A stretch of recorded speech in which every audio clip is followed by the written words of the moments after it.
Business on Purpose podcast. What I saw in his face was real anxiety, real desperation. He was in a tough place trying to figure it out. Hey, it's Scott Beebe with the Business on Purpose podcast. It's time to let your business burn. Go to letyourbusinessburn.com. The book's right there. It's our pleasure every podcast episode to help liberate you from the chaos of working your business. And when I was meeting with this heroic small business owner, that anxiety was on his face. You could see it, you could feel it, there was tension. Here's what was happening.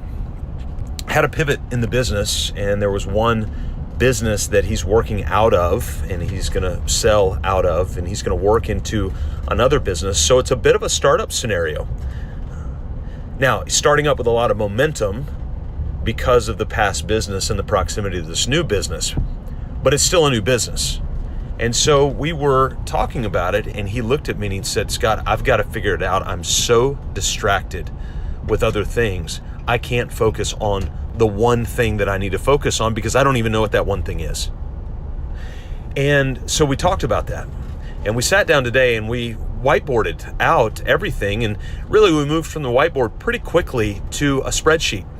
And what I started doing was I said, hey, you're in startup mode. So at the end of the day, what you've got to do is you've got to create a base of revenue to be able to operate from.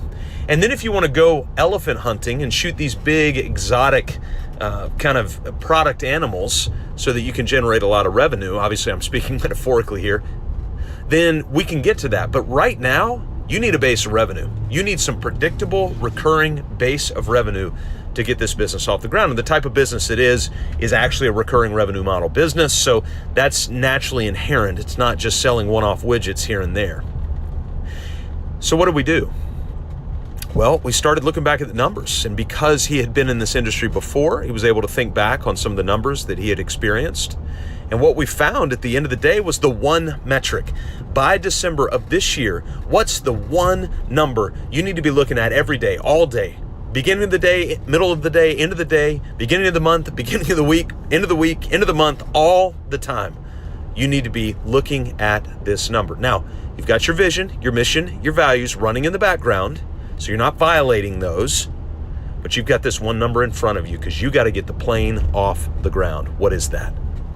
And you know what we did?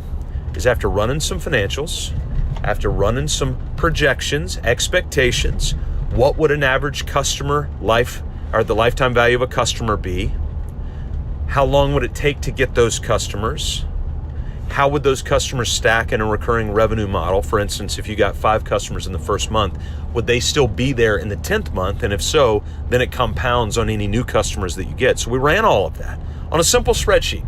This isn't high mathematics. This isn't calculus. This isn't any of that. It's just numbers on a simple spreadsheet. And once we ran it, he came to a number. And that number was the number of customers that he needed to sign by December 31st of this year. And in signing those customers, he would have created a sustainable revenue base to where he can start to really build out the products and services. And so he sent me a text later in the day and said, hey man, thanks so much. You won't believe the clarity that you brought me today and those sorts of things. Well, I didn't bring the clarity. All I did was facilitate a discussion on a spreadsheet, brought him to a number, and now with that number, he looks at it and goes, got it. That's what I've got to do. And so here's the lump sum number. Let's call it 1,000. It's not that, but I'm just using that for an example.